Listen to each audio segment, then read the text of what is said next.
వచ్చిందండి రైతు బంధు పోయిన గవర్నమెంట్ రైతు బంధు టైంకు బరాబర్ అందినట్టుగా చెప్తా ఉన్నారు. ఈ గవర్నమెంట్ లో కొద్దిగా అవకతవకలు జరుగుతున్నాయి అన్నట్టు చెప్తా ఉన్నారు. ఎట్లా ఏ విధంగా ఉంది? టీఆర్ఎస్లు ఇచ్చినట్టుగా Rythu Bandhu time to time వస్తలేదు. టైం టు టైం వస్తలేదు. ఆ, ఇప్పుడు మళ్ళీ ఒకటి ఏంటంటే లేడీస్కు బస్సు ఫ్రీ పెట్టడం వల్ల ఆ, వాళ్ళు ఎప్పుడు ఎవరు ఏమన్నా భర్త కోపం వచ్చినా ఏమన్నా అన్నా కానీ బస్సు ఎక్కడం పోవడం జరుగుతుంది. వాళ్ళు భర్తను పైసలు అడగలేకుండా పోతుంది. ఇదే ఇదే పని వాళ్ళు వైద్యం మీద లేకుంటే హాస్పిటల్కి పెట్టుకుంటే ఇట్లా లేనోళ్ళు ఉన్నారు, ఉన్నోళ్ళు ఉన్నారు, ఉచిత వైద్య అవి పెట్టుకుంటే బాగుండేది. ఇప్పుడు గవర్నమెంట్ పిల్లలు స్కూల్లోకి తోలితే అలా చక్కగా టీచర్లు అత్తలేరు, పిల్లలు చదవలేకపోతాను. ఇప్పుడు ప్రైవేట్ పంపించాలంటే ఆ స్థాయిలో మనం లేము. కాబట్టి మనకు చాలా ఇబ్బంది అవుతుంది. ఈ బస్సు కూడా ఫ్రీ తీసేయడం మేము బెటర్. ఫ్రీ తీసేస్తే ఎవరు సక్కిన వాళ్ళ భర్త ఉంటేనే భార్య పోగలుగుతాను. కానీ ఇప్పుడు ఈ 18 నెలల కాలంలోనే గవర్నమెంట్ లో అవకతవకలు జరుగుతా ఉన్నాయి అన్నట్టుగా అంతే. ఈ 6 విషయాలు 6 గ్యారెంటీల విషయంలో చెప్తా ఉన్నారు ఓకే ఓకే జనాలు. సర్వే చేసినా కూడా అంతే. ఓకే. 10 సంవత్సరాల్లో అభివృద్ధి జరిగిందా లేదంటే ఈ 18 నెలల కాలంలోనే అభివృద్ధి చెందుతుందా? టీఆర్ఎస్ ప్రభుత్వంలో అభివృద్ధి జరిగింది. కానీ ఇప్పుడు కాంగ్రెస్ నాయకులు అభివృద్ధి కాలేదు 10 సంవత్సరాల్లో అన్నట్టుగా మాట్లాడుతూ ఉన్నారు. అవును, ఈ కాంగ్రెస్ ప్రభుత్వం వచ్చినాక ఎవరు లీడర్లు ఉంటారో వాళ్ళకే వినియోగించుకుంటారు, వాళ్ళ దగ్గర వాళ్ళకే ఇండ్లు ఇచ్చుకుంటారు, దగ్గర వాళ్ళనే తీసుకుంటారు. ఇప్పుడు ఇది అది అని టీఆర్ఎస్ అని లెక్క చేయకుండా వాళ్ళు చేసే పనులు చేస్తారు వీళ్ళే. ఇప్పుడు ఇటు సైడ్ రోడ్లు వేయాలన్నా, ఇప్పుడు మూరీలు కట్టాలన్నా ఈ కాంగ్రెస్ ప్రభుత్వం ఉన్న సైడే మూరీలు వేస్తాను. లేని కాడ ఎత్తలేరు. ఇప్పుడు మీరు పోవచ్చు చూడండి, ఇక్కడ కొంచెం ముందు పోయినాక అందులోకెళ్ళి బైక్ కూడా పోదు. అంత రోడ్డు మీద అంత వాటర్. అంటే ఇప్పుడు ఈ 18 నెలల కాలంలోనే కాంగ్రెస్ గవర్నమెంట్ వచ్చినప్పుడు మీరు ఇబ్బంది పడతా ఉన్నారు. ఇబ్బంది పడతాను. అంత ముందుకు బాగుండేది. ఎవరు వచ్చిన ఎవరి హయాంలో? అప్పుడు టీఆర్ఎస్ హయాంలో బాగుండేది. వచ్చిన కార్పొరేటర్ అయినా మమ్మల్ని అందరినీ కలిసి ఏ వాడకు ఎట్లున్నది, ఏ వాడకు బురద ఉన్నది, ఏ వాడకు సిసి రోడ్ లేదు, ఎవరు నల్లాల వాటర్ రాకుండా ఇబ్బంది పడతాను, అవన్నీ చెక్ చేసేది. ఇప్పుడు ఇదంతా లేదు. ఇక ఈ కాంగ్రెస్ ప్రభుత్వం వచ్చిన కాంచెల్లి వాళ్ళు అసలు లేదు, మాకు చేసేది లేదు. మమ్మల్ని అప్పుడు గ్రామ సభ పెట్టి మమ్మల్ని అడిగేది ఎవరికి ఏం ఇబ్బంది ఉన్నది, ఎవరికి ఎట్టెట్లున్నది. ఇప్పుడు అవన్నీ ఏమి లేవు. లోపల వాళ్ళే మాట్లాడుకోవడం, వాళ్ళే చేసుకోవడం, అది తెలియకుండా చేయడం జరుగుతుంది.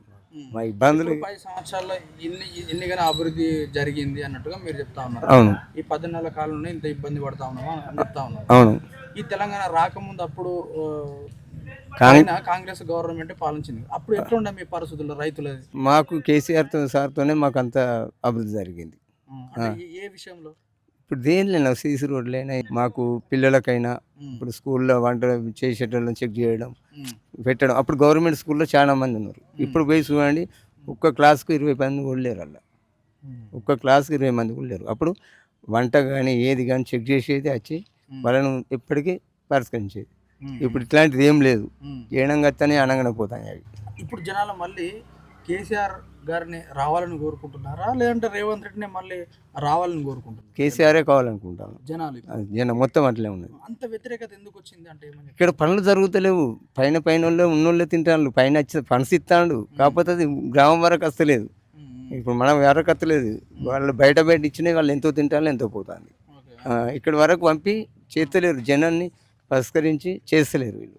అట్లా మనకు రాంది ఎందుకు? ఇప్పుడు ఊరుకు సంబంధించిన అది వచ్చినాయి, ఇప్పుడు మోరీలు వచ్చినాయి, ఏ వాడకు మురికాలు ఉన్నది. ఇప్పుడు వర్షాలు పడుతున్నాయి, వాటర్ ఆగుతుంది, దోమలు, మనుషులకు ఇబ్బంది అవుతుంది, పిల్లలు ఉంటారు. నీ అనుభవంలో తెలంగాణ రాకముందుకు వ్యవసాయం చేసినావు కదా? అవును. అప్పుడు కరెంటు గోసలు, నీళ్ళ గోసలు ఇవన్నీ చూసినావు. ఈ తెలంగాణ వచ్చిన తర్వాత చీకటి రోజు నుండి మేము బయటపడ్డాము అన్నట్టుగా అనిపించిందని? అనిపించింది. మాకు 24 గంటలు కరెంట్ ఇచ్చింది. ఇప్పుడు కూడా కేసీఆర్ ఇచ్చింది. ఇప్పటి వరకు కూడా కరెంట్ ఏం ప్రాబ్లం లేదు. మాకు చేసేంత వరకు కరెంట్ ప్రాబ్లం లేదు. కానీ ఈ ఊర్లో మోరీలు, ఇవన్నీ గుంతలు, ఇవన్నీ చేయడం మున్సిపాలిటీ కరెక్ట్ లేదు. అంత చూడండి ఒకసారి మీ మోర్ల పొంటి ఎంత చిత్రం ఉంటుందో. ఇండ్ల పొంటి దోమలు, నైట్ సాయంత్రం పూట బయట కూర్చోలేని పరిస్థితి మాది. ఎందుకంటే కుడుతున్నాయి అవి. అట్లాంటి పరిస్థితులు నాక ఏం చేసినట్టు మున్సిపాలిటీ ఉండేందుకు లేకేందుకు. ఇప్పుడు స్థానిక ఎలక్షన్లో మళ్ళీ జనాలు ఇప్పుడు ఎవరి వైపు మొగ్గు చూపే అవకాశాలు కనిపిస్తాయి? మళ్ళీ టీఆర్ఎస్ పక్క టీఆర్ఎస్. కాంగ్రెస్ ఇక అది అంటే గవర్నమెంట్ వాళ్ళదే ఉన్నది కదా. ఉన్నా కానీ గవర్నమెంట్ ఉన్నా కానీ మనం గెలిపిస్తేనే కదా వాళ్ళు వచ్చేది బయటికి.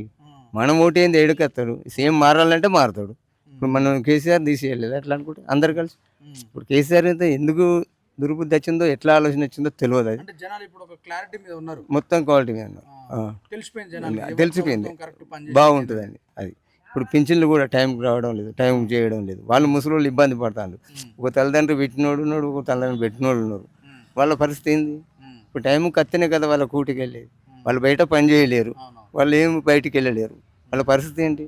ఇప్పుడు పాత ఇళ్ళు ఉన్నాయి, మొత్తం ఇండ్లు కూలగొట్టమన్నారు, హెచ్చరిక పెట్టినాం కూలగొట్టినాం. మరి కూలగొట్టిన ఇళ్ళు కట్టేయాలి కదా. పాత ఇళ్ళను కూలగొట్టమని హెచ్చరిక రాసింది మీరే. ఇప్పుడు వాటిని కట్టిస్తామన్నారు, ఇప్పుడు వాటికి లేకుండా ఇప్పుడు ఉన్నోనికే కట్టుకోమని ఇచ్చుడు ఎక్కడిది? అది పద్ధతి కాదు కదా. ఉన్న దాంట్లోనే లేనివానికి అన్నాం, మేము కూడా అన్నాం. లేదు ఇప్పుడు పాత ఇళ్ళు కూలగొట్టుకున్న వాళ్ళు కట్టేయాలి. అది రేకుల షెడ్ ఎత్తారా, మీరు స్టాప్ ఎత్తారా, ఎంత ఎత్తారు? ఆ స్థలం ఉన్నది, వాళ్ళకి కట్టేయాలి. వాడికి ఉన్నోనికే స్టాప్లు ఉన్నోనికి. లాస్ట్ అండ్ ఫైనల్ గా పెద్దనా నీ అనుభవం గురించి చెప్పు. 10 సంవత్సరాల కాలంలో బీఆర్ఎస్ పార్టీ పరిపాలన చూసినాం. అవును. ఈ 10 నెలల కాలంలో రేవంత్ రెడ్డి చేస్తున్నటువంటి ఏం లేదు, చూస్తా ఉన్నాం. ఏం లేదు. ఇద్దరి గురించి చెప్పాలంటే ఏమని చెప్తావు? ఇప్పుడు బీఆర్ఎస్ఏ బెటర్. వాళ్ళు చేసిన వర్క్ ఉన్నది, చూపిస్తాం. అప్పుడు ఇండ్లు ఇచ్చిండు మాకు 60-70 ఇండ్లు ఇచ్చిండు, మెటీరియల్ ఇచ్చిండు, డబ్బులు ఇచ్చిండు, ఇండ్లు అయ్యేదాకా చెక్ చేసుకుని చేసిండు. లాట్రూమ్ బాత్రూమ్ కూడా లేని వాళ్ళకి ఇచ్చిండు, బయటికి పోకుండా. రోడ్ల మీద బాడులు ముగ్గులు తిరుగుతాం, బయటికి పోతే బాగుండదని ఇంటింటికి అన్ని విధాలుగా సౌకర్యం బాగా చేసిండు. మంజూరు వాటర్ కూడా ఇచ్చిండు, ఇంటింటికి నల్లాలు వేసిండు, అది బాగా చేసిండు.